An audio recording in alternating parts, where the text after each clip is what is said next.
Sejak mangkatnya Prabu Siliwangi, kerajaan Pajajaran terus mengalami langkah surut. Para penerusnya banyak terjebak pada kenikmatan duniawi, hingga melupakan rakyat dan kedaulatan kerajaan yang seharusnya dilindungi oleh sang raja.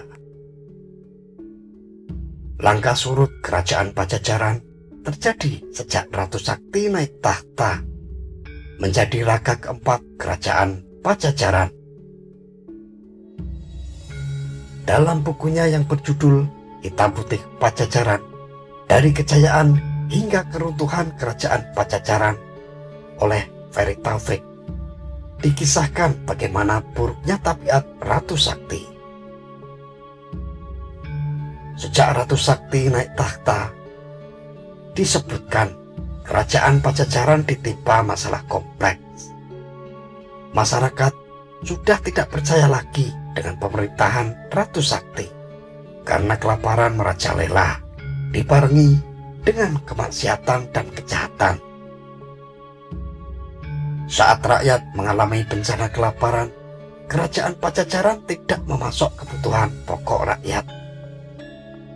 Ratu Sakti justru lebih suka mabuk-mabukan dan jauh dari agama. Tak hanya itu, Ratu Sakti juga tidak memperdulikan tatanan hukum negara, hingga rakyat mulai membangkang. Dalam buku tersebut dikisahkan, Ratu Sakti memiliki moral yang buruk, memperlakukan hukum semena-mena terhadap masyarakat kecil, yakni dengan menghukum mati penduduk, merampas harta masyarakat tanpa alasan yang pasti. Ratu Sakti juga dicap sebagai raja yang berani melanggar adat keraton, sebab telah mengawini seorang putri larangan dari keluaran yang dilarang adat secara keras. Bahkan Ratu Sakti juga memperistri ibu tirinya. Domajaya naik tahta. Ratu Nilakendra naik tahta pada tahun 1551 Masehi setelah Ratu Sakti tewas. Harapan akan datangnya Ratu Adil bagi rakyat kerajaan Pajajaran ternyata masih jauh panggang dari api.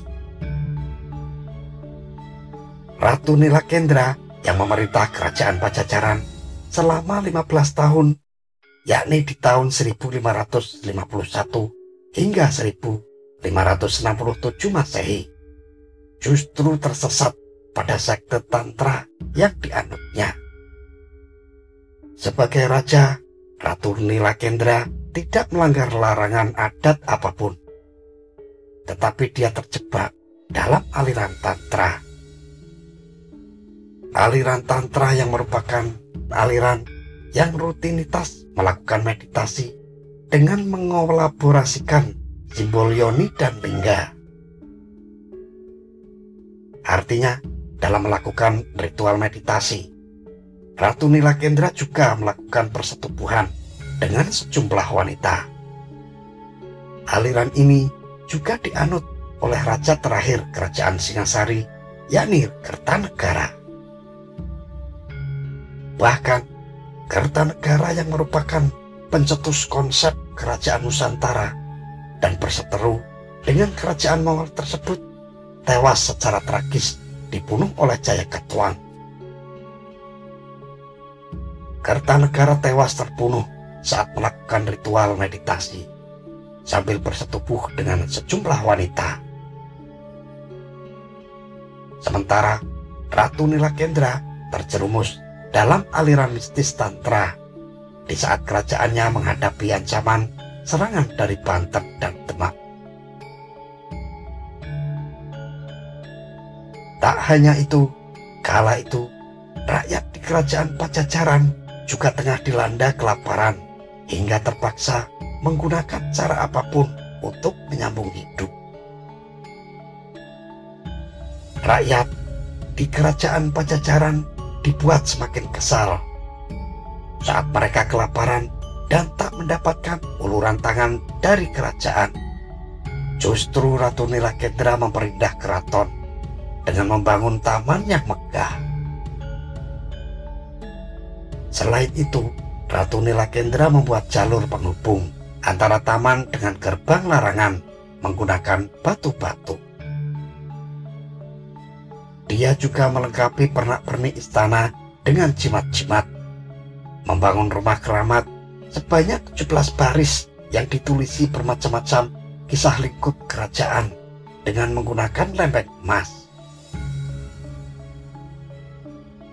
Ancaman dari Kesultanan Banten dan Kesultanan Demak membuat lingkungan istana kerajaan Pajajaran dilanda frustasi menghadapi serangan musuh.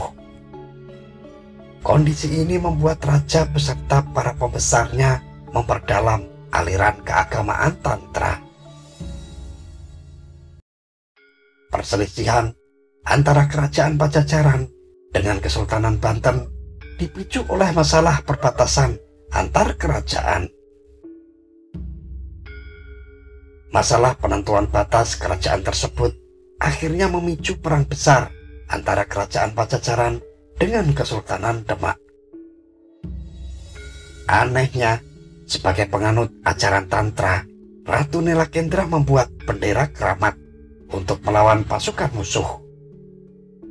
Bendera ini diandalkannya untuk mengusir musuh. Kekuatan gaib bendera itu dipercaya dapat membuat pasukan musuh ketakutan saat menyerang kerajaan Pajajaran. Kenyataannya, pasukan Kesultanan Banten tidak pernah merasa takut dengan bendera keramat tersebut. Hingga akhirnya pasukan Ratu Nilakendra berhasil dikalahkan dan melarikan diri meninggalkan istana kerajaan Pajajaran. Pasukan Kesultanan Banten yang dipimpin putra mahkota, yakni Maulana Yusuf, dapat menyerang hingga ke pusat kota kerajaan Pajajaran. Saat Ratu Nilakendra melarikan diri, nasib kerajaan Pajajaran penuhnya diserahkan kepada penduduk Pajajaran serta prajurit yang tinggal di keraton.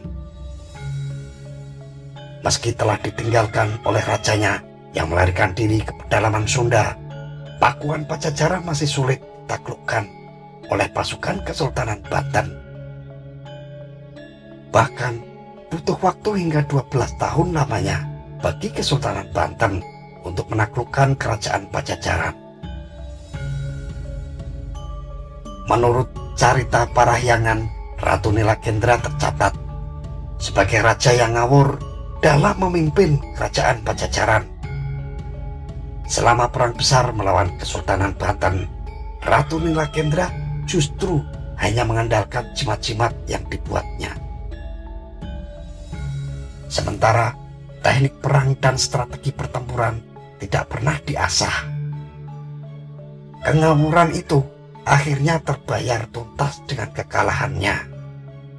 Pasukan Kesultanan Banten mampu merebut istana kerajaan yang dahulu dibangga-banggakan dan dipercaya sebagai tolak balak atas musuh-musuh kerajaan Banten. Kenyataannya, istana kerajaan itu tidak berfungsi apa-apa saat serangan musuh datang. Ratu Nilakendra akhirnya wafat dalam pelariannya, yakni pada tahun 1567 Masehi.